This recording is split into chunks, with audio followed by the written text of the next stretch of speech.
Salam, di weekend kemarin gue mengadakan tanya jawab di Instagram @ngetes.id tentang apapun, boleh seputar software testing, boleh seputar karir, dan ini adalah rekaman dari Instagram story yang gue rangkum dan gue rekam untuk konten YouTube. Nah, kalau teman-teman mau join untuk sesi tanya jawab berikutnya, follow ya. Oke, nah kalau melihat dari lowongan oriented dari Indo ataupun di luar Indonesia, sebenarnya yang paling dibutuhkan, ya, top 2-nya itu Java dan JavaScript. Karena dari segi ekosistemnya mereka mendukung untuk automation mobile, web, API dengan library yang cukup lengkap. Tapi kalau untuk specifically mobile, yang future proof menurut gue adalah native test framework macam kayak XCUI, dan Android juga kan udah punya tuh test automationnya. Flutter juga sekarang punya yang native sendiri. Nah kalau mau mobile sebenarnya pilihannya lebih banyak. Itu aja sih, nggak ada salahnya kalau lo mau fokus ataupun belajar di salah satu bahasa pemrograman, didalemin, karena kalau pakai library Selenium, Appium ataupun API itu most likely hampir mirip-mirip 90% sama sebenarnya. Tinggal cara menuliskannya aja disesuaikan dengan dialeknya gitu. Kalau ngejar booming doang sih kayaknya bakalan capek ya, karena nggak ada habisnya, hype driven development. Tapi ada beberapa tools yang menarik untuk diikutin, yaitu Playwright. Itu kemarin kan dapat ada info gosip-gosipnya kayak tim dari Puppeteer tuh banyak yang pindah ke Playwright, entah dipecat ataupun dibajak ya. Jadi kayaknya prospek ke depannya menarik untuk diikutin, bakalan lebih baik dari Selenium sih kayaknya. Terus juga kalau mobile, kayaknya Maestro juga cukup menarik ya untuk dipelajari. Sisanya sih kayaknya masih biasa aja. Apalagi yang API kayaknya pakai yang native library juga masih aman-aman aja sih, nggak perlu repot. Ya itu aja sih tools yang menarik untuk diikutin. Sama dari IntelliJ juga kemarin kan bikin Aqua tuh untuk IDE-nya. Nah itu juga belum sempat gue coba sih. Ya kurang lebih itu aja tools-tools yang menurut gue bakalan oke di... gue bisa jawab sih kayaknya nggak semua deh kayak gitu, karena pengalaman gue juga membuktikan kayaknya nggak terlalu sering didesak, kecuali memang ada beberapa yang punya hard deadline, kayak contohnya ada Harbolnas, itu kan tanggalnya udah pasti. Nah ketika proses testing itu biasanya mepet-mepet kalau misalkan developernya ada berbagai sedikit masalah teknikal. Nah kita juga harus nge-push ke developer, juga harus bikin yang produk yang bagus biar tesnya juga gampang. Kalau perlu waktu testing yang menurut kita untuk regression waktunya nggak cukup, kita juga boleh minta bantuan lain, tim lain untuk terjun bantuin kayak PM, kayak customer support, bantuin proses testingnya, apa yang bisa mereka kerjain, skenario apa. Jadi tergantung strateginya ya, walaupun ya gitulah, kalau nggak dites sama QA ya mungkin yang ngetes langsung usernya ya, protes di netizen ya gitulah. Oke, sebenarnya ada beberapa pilihan. Kita bisa aja nyari lowongan yang sesuai dengan keahlian kita. Jadi job desk-nya itu menurut kita cocok. Nah itu bisa, tapi mungkin makan waktu lama. Dan yang tersedia sekarang most likely perlu keahlian test automation. Ya mau nggak mau lo juga harus mulai mempelajari itu. Kalau soal pengalaman ya, kayaknya itu menurut gua hanya ada di job desk. Kalau lu bisa membuktikan kalau lu tuh bisa ngerjain test automationnya, lu juga punya portofolio udah ngerjain test automation itu, ya orang juga pasti bakalan percaya. Nggak mesti harus punya pengalaman kerja sekian tahun di perusahaan apa, implementasi sekian apa. Nah kalau lu bisa meyakinkan si interviewer ataupun pada saat apply kalau lu tuh bisa, sebenarnya bisa aja gitu membuka peluang. Ya bisa dibuktikan dengan hasil test automation framework yang udah lu buat dan apa aja yang udah lu solve dengan itu. Gue mau bocorin apa yang jadi rahasia gue join di perusahaan sekarang. Sebenarnya dengan metode yang gue bilang kayak penjual narkoba, dalam tanda kutip ya. Maksudnya gimana, kayak strategi penjualan narkoba kan kayak lu kasih teaser dulu sampai dia sakau, nyobain baru lu monetisasi kan, jual-jualnya. Nah termasuk juga skill testing ini di perusahaan yang sekarang gue kerja. Pada saat gue apply itu gue udah bikin tes skenario, udah gue bikin bug report, ada apa aja, bahkan gue bikin tes automationnya, dan gue kasih secara gratis pada saat proses apply interview, dan mereka bisa ngelihat sendiri, oh ternyata kayak gini dan hasil kerjanya gitu. Dan ketika mereka ngerasa klik kayaknya cocok nih atau kayaknya oke nih kerjanya, ya udah itu jadi salah satu gerbang gue, karena gue konfirmasi ke leader gue dan HR ya mereka suka dari situ sih dan beda dari yang lain.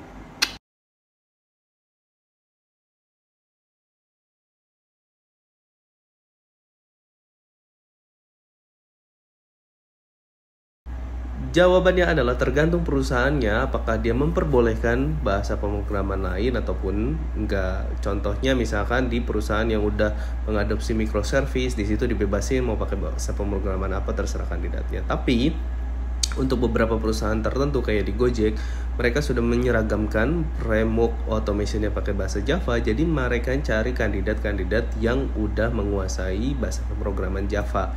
Ya ibaratnya nggak perlu ngajarin lagi lah ya. Jadi harus orang yang sudah bisa bahasa pemrograman tertentu. Makanya coba dibaca deskripsi job desk-nya apakah opsional untuk bahasa pemrograman tertentu atau enggak. Karena cenderung sama ya, otomatis kayak Selenium itu hampir bahasa pemrograman apapun memiliki API yang mirip gitu. Jadi ya tergantung perusahaannya apakah memperbolehkan atau tidak.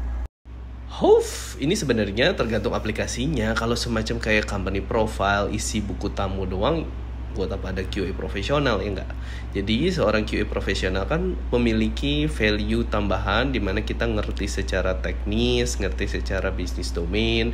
Kayak kalau ada bugs kita bisa nge-debug sendiri ini root cause-nya apa. Jadi developer bisa langsung pinpoint oh ini perbaikannya apa, jadi lebih efisien kan. Daripada orang yang kayak oh ini ada masalah tapi masalah aja gitu, nggak tahu apa yang harus diperbaiki atau enggak. Ya setidaknya kalau QA profesional kita memiliki bidang keilmuannya yang mana bisa membantu development team dan PM jadi bekerja lebih efisien. Aduh susah sebenarnya karena gua nggak tahu cara kerja lu gimana, terus juga developernya apakah berperan atau enggak. Tapi secara garis besar kan bugs itu berita buruk ya.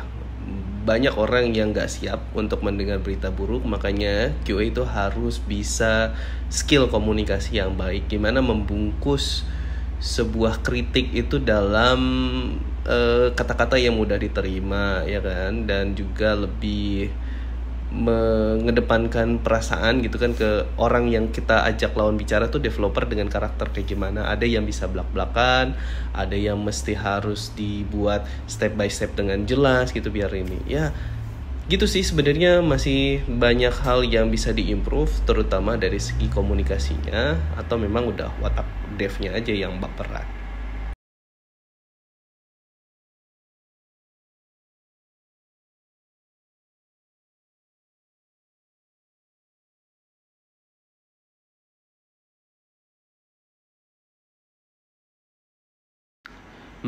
Yang namanya QA itu sebenarnya nggak ada istilah overdosis belajar. Jadi semakin banyak kita tahu ya semakin bagus, karena itu akan berhubungan dekat dengan proses pengujian kita juga. Cuman dibilang wajib sih enggak ya untuk paham banget cyber security, karena udah ada profesional di bidang ini, yaitu kan cyber security yang dari apa sih namanya konsultan gitu, yang white hacker yang bisa menguji lebih profesional lagi karena lebih mendalam lah toolsnya. Kita cuman sebatas kayak paham, nanti pas ada saat pengujian kita bisa raise awareness kepada tim kalau ada bug security. Ya cara belajarnya ada beberapa course sih di YouTube yang bisa dieksplor, terus juga tools-toolsnya juga bisa kita pakai yang kayak semacam kayak masukkan URL terus nanti nge-brute force atau nge-scan security hole yang umum dipakai kayak WhatsApp gitu.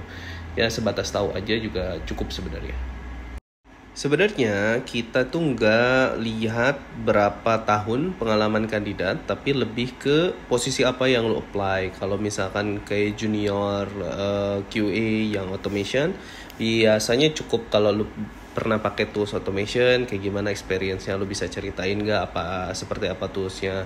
Terus kalau misalkan senior udah mulai ditanya improvement apa yang bisa lo bawa di framework test, kayak semacam kayak gimana cara mempercepat speed, gimana cara jalanin di CI/CD-nya kurang lebih kayak gitu sih. Apalagi kalau yang leader mungkin lebih ke masalah cost, itu juga bakalan ditanya-tanya. Terus juga masalah of efficiency, improvement, return of investment dan lain-lain. Jadi kalau untuk 2 tahun mungkin pada saat apply jadi senior kali ya, lebih ke gimana cara lu mengimprove si automation framework, pengalaman lu dan visi lu kalau automation framework kayak gini bisa diimprove hal apa gitu. Oke, dua hal ini adalah performance testing yang biasa dilakukan oleh tim yang mana toolsnya itu sama aja, bisa pakai kayak JMeter, Locus, Vikita dan lain hal, K6 juga bisa. Jadi tujuannya kalau load test adalah mengukur tingkat reliabilitas dari sistem terhadap sebuah volume tertentu, katakanlah 1 juta user, apakah sistem bisa menghandle 1 juta traffic ini dengan baik, ada bottleneck di sistemnya enggak. Ya tujuannya untuk melihat apakah sistem mampu menghandle tanpa ada degradasi performance. Sedangkan stress test adalah menguji sampai batas akhir lah, sampai tingkat ujungnya sampai ngebreak gitu, seberapa kuatkah sistem menghandle. Yang tadinya biasanya kalau load test 1 juta aman-aman aja, kita coba cari batas atasnya sampai si sistemnya degradasi dan throughputnya jadi jelek dengan stress testing. Oke, selamat datang di dunia pertestingan, dimana mungkin lo akan reset skill lagi mulai dari nol. Jadi banyak hal-hal yang harus dipahami karena disiplin ilmu QA tentu beda-beda, seperti kayak keahlian teknis, bisnis proses juga harus dipelajari. Ya kurang lebih itu sih, kayak coding itu masih ada lah dikit-dikit, jadi tetap dipelajari.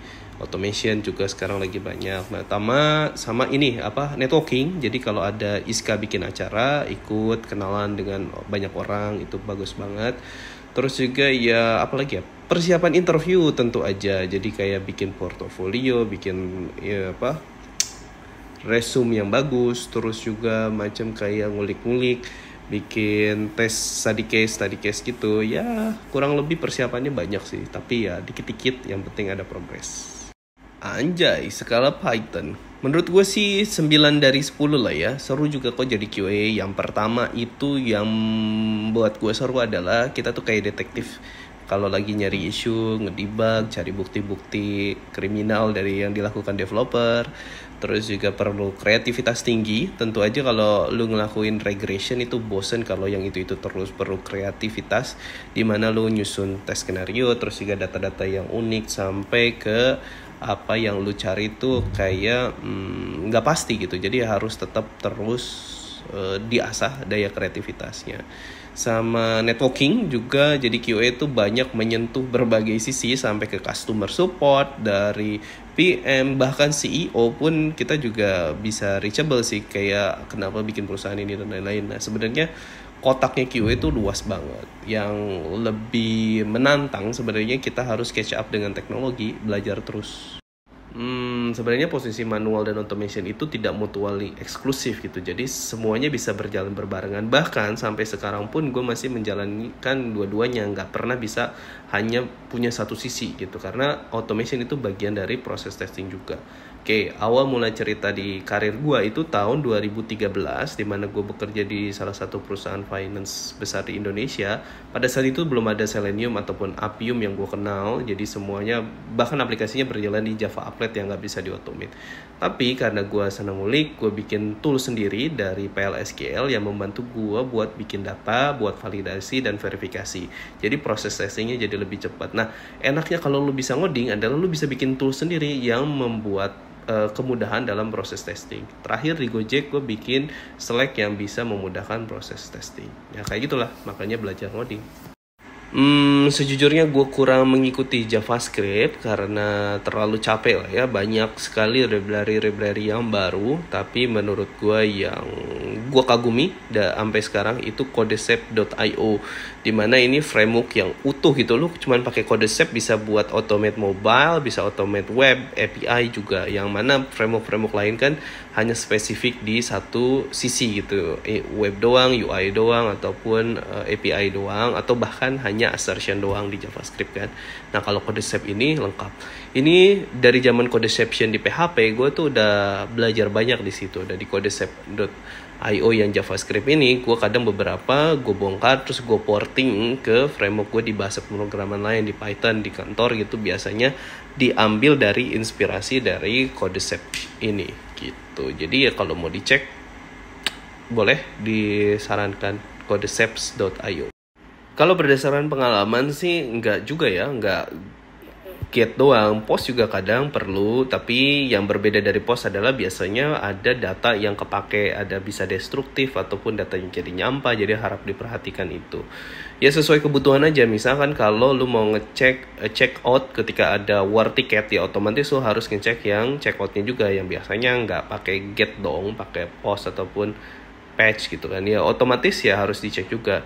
Ya harap diperhatikan adalah session usernya, terus juga kayak data nya masih bisa dipakai, nggak dipakai berulang-ulang kayak gitu ya.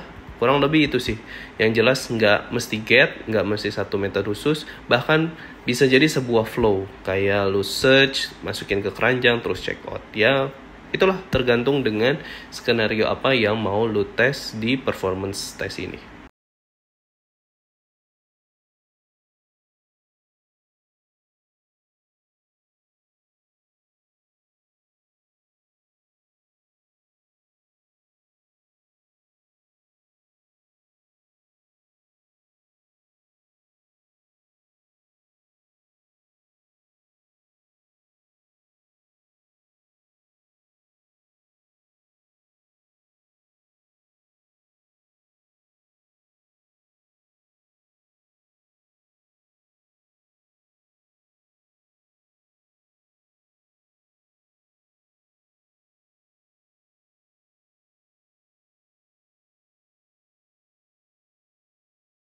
Enggak juga sih, ini lebih ke masalah prioritas saja. Banyak juga perusahaan yang masih buka lowongan sebagai QA, jadi bisa dipertimbangkan juga. Itu nggak berlaku secara generik. Untuk perusahaan tersebut, mungkin role QA hanya sebagai support, jadi less priority, dan ya pertama dikorbanin.